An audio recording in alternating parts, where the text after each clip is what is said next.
Unbelievable, guys. Massive jubilation in Southeast as Simon Ekpa agrees to stop killing.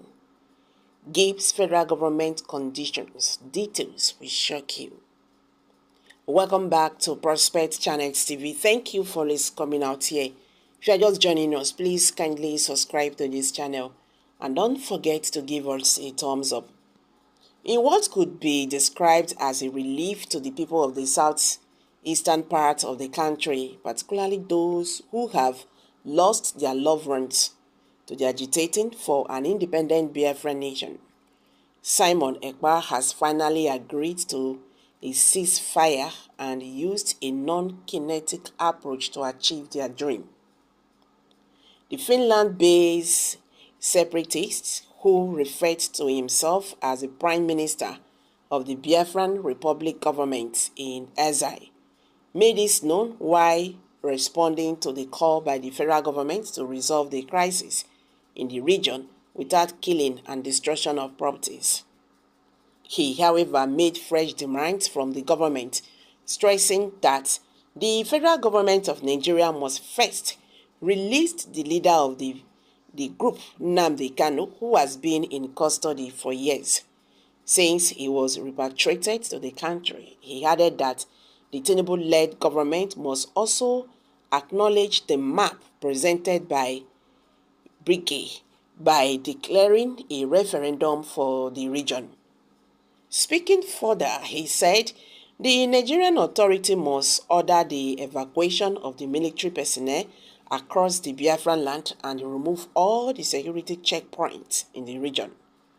We demand the withdrawal of all military and other Nigerian forces from Biafran territory.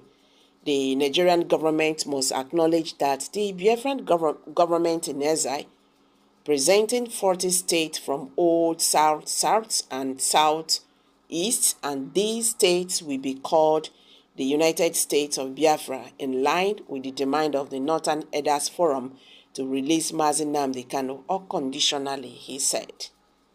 This comes a few hours after Simon Ekpa stated that the only reason the Biafran fighters have declared war on the Aso Rock and engaged the military at the government house in an attack is that Nnamdi Kanu has not regained his freedom. He had earlier revealed that the fighters of the separatist group were in the Federal Capital Territory, Abuja, waiting for the next order. Meanwhile, the leader of the indigenous people of Biafra, IPOB, Nnamdi Kanu, has called on his supporters to maintain a heightened state of vigilance as they await the crucial Supreme Court judgment on his incarceration scheduled for December 15. Kanu, a prominent figure in the pursuit of Biafran independence, has emphasized the importance of focus and resilience in the face of potential disruptions orchestrated by what he refers to as fitty colonists seeking to destabilize the situation ahead of the court decision. This plea for vigilance was conveyed during a meeting between Kanu and his legal team at the Department of State Service DSS facility in Abuja on Tuesday. Aloy Ejimako, Kanu's special counsel, shared the leader's message, urging supporters to remain watchful against any attempt to rock the boat in the days leading up to the judgment. Nnamdi Kanu's legal saga dates back to his arrest in June 2021 in Kenya, where he was subsequently subjected to extraordinary rendition. Upon his return to Nigeria, the federal government initially charged him with a 4-count pre-rendition charge. However, the charges were later amended by the former Attorney General of Nigeria, Abubakar Malami, who replaced all but 1 count with a 14-count charge related to terrorism and membership in a prescribed organization.